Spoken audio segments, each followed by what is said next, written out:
জিজ্ঞেস করতেই পারেন। আমার বেলায় হয়েছিল। আমি সমস্ত কিছু পড়ে গেছি, কিন্তু আন্দামান নিকোবর দ্বীপপুঞ্জে সেই সময় একটা ঘূর্ণিঝড় এসেছিল। আমি সেটা ফলো করিনি।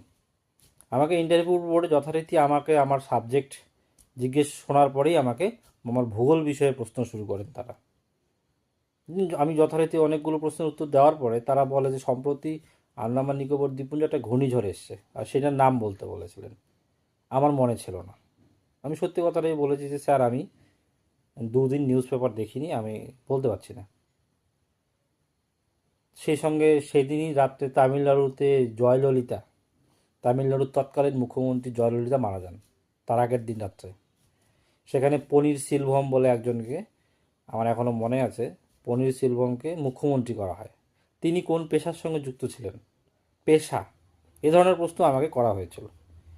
এগুলো আপনাদের অবশ্যই মাথায় রাখতে হবে, যে আপনারা নিজেদের কারেন্ট অ্যাফেয়ার্স, পশ্চিমবঙ্গ দেশ ভারতবর্ষ সম্বন্ধে একটু সম্যক ধারণা রাখলেন।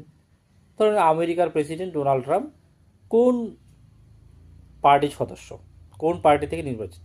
এবার আমেরিকাতে দুটোই পার্টি, একটা হচ্ছে রিপাবলিকান আর একটা হচ্ছে ডেমোক্র্যাট। তো ডোনাল্ড ট্রাম্প কোন দলের সদস্য, এ ধরনের প্রশ্ন। উনি রিপাবলিকান, এর আগে বারাক ওবামা ছিলেন ডেমোক্র্যাট।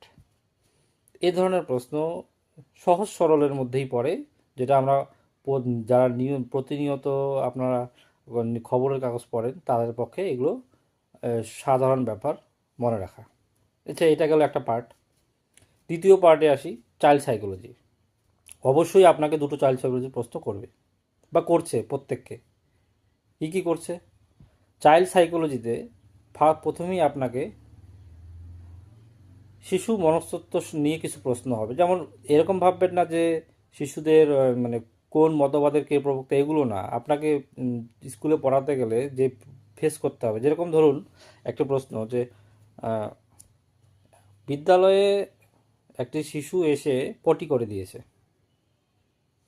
ছোট ওয়ানের এক বাচ্চা, কোনো কারণবশত সে বাথরুম অবধি যেতে পারেনি, ক্লাসরুমে সে পটি করে দিয়েছে।